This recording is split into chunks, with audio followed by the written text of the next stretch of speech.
live bi dama bëgg mu nekk live bu gàtt parce que dama bëgg li may wax nit ñu retenir ko information bu bare duñu retenir lu bare l'essentiel mooy lan coow li am na tuumaal nañu ay nit joxoñ nañu baaram ay nit ñooñu seen tur génn nañu tudd nañu Dior Diagne maître Dior Diagne tudd nañu ñeneen ak ñeneen tudd nañu sax ba tudd ci ki nekkoon impôt et domaine nit ñu bare léegi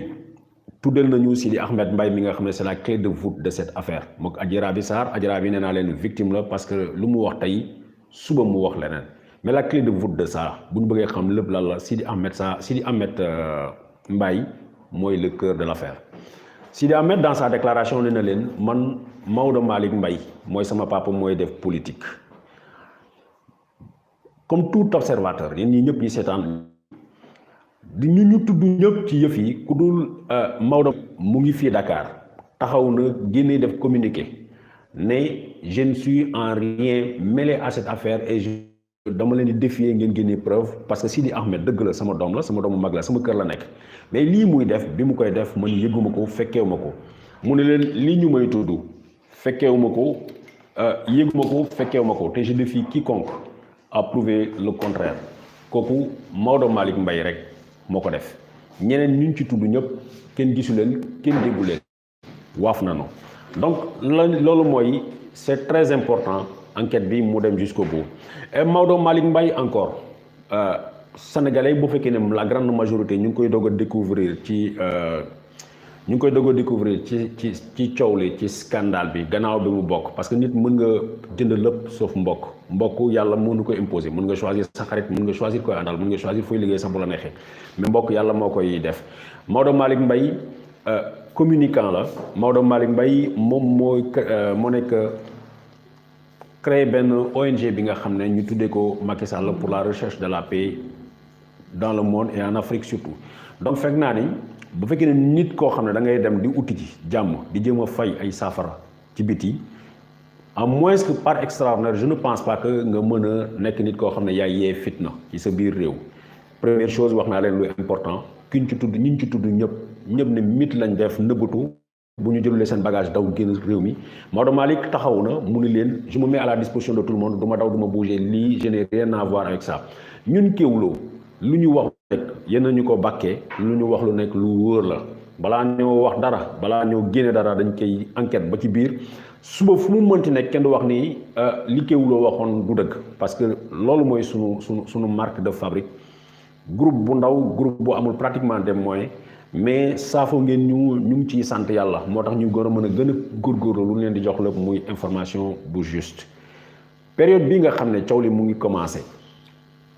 vérifier nañ ko parce que gis nañu billet d'avion yi mais là man Babacar Touré bi ma ci gisee ci procès verbal bi li nga xam ne muy turu Maodo Malick Mbaye woo naa ko laaj ko mu ne moom man sama doom 13 ans la am awma doom boo xam ne toll na noonu ngeen di wax biñ ko vérifier il n'était pas sur le territoire national au moment bi coow li di am moom ay le 5 6 yooyu la doog a ñëw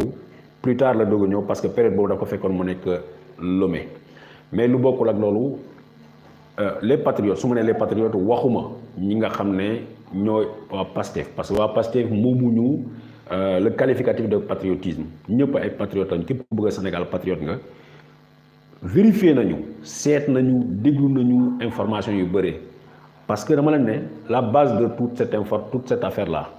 bu nu defee réquisition Sonatel parce que le dossier d'enquête de la gendarmerie réquisition Sonatel nekku ci alors que aucun crime aucun délit ne peut plus se faire en ce 21e siècle sans la participation de la téléphonie nit ki buy woo ay xaritam pour ñu dem commettre benn connerie téléphone lay wootee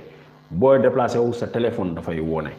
mais defuñu ko benn yoon moo tax nag ñu war a libérer tout le monde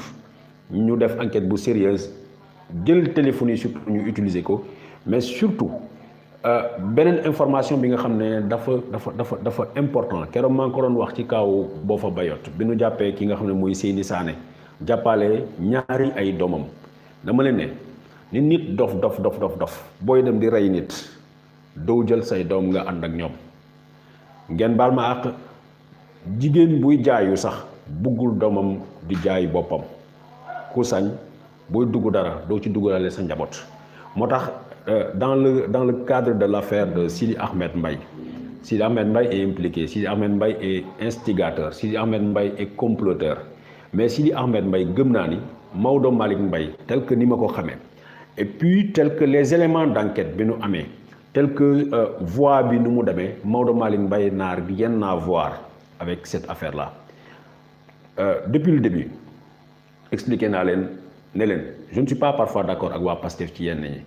dès le début newoon naa leen man ma vision ci li ma enquête ci li ma gis amul élément bi wonoon au début ni l'État était impliqué ni c'était un truc organisé au sommet de l'État parce que autrement ça ne serait pas passé comme ça affaire bras cassé la loolu laa leen wax Pastef xalaat nañu leneen nee nañu Macky Sall est depuis le début de cette affaire Macky Sall dëgg la gouvernement Sénégal dëgg la plus tard jéem luñ ko récupérer mais à la base c'est pas ça parce que man li may def enquêteur là du ma basé wu lu dul ci des faits d'enquête et sur ces faits d'enquête là li ma ci gis mooy ñëpp ñu ci tudd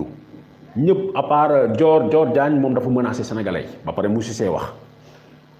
à part Maodo Malick Mbaye mi nga xam ne tudd nañ ko mu def communiqué def ci plateau télé mësut a accusé kenn de quoi que ce soit mais deuxième chose période bi nga xam ne yëf yi mu ngi doon xew Maodo Malick Mbaye nekkuloon Sénégal donc mën na bañ a mêler directement à cette affaire. Troisième encore chose bu importante toog na ci plateau mu ne leen xanaa dafay fekk man ma di dof affaire bi nga xam ne mënoo fekk ñeenti nit ñu juboo kenn ku ne yaa ngi jéem li ngay galgal sa morom ci affaire boobu man du ma nangu ci seeni complot ma ciy dem ma ci àndaale ànd si ak sama doom donc visiblement voilà autant d'éléments te wax naa leen ñun ñu ngi liggéey sur la téléphonie ñun ñu ngi liggéey avec tous les moyens de bord pour débusquer képp koo xam ne dugg nga ci complot bi maa leen ko digoon parce que bi yëf yi di commencé nekkuma woon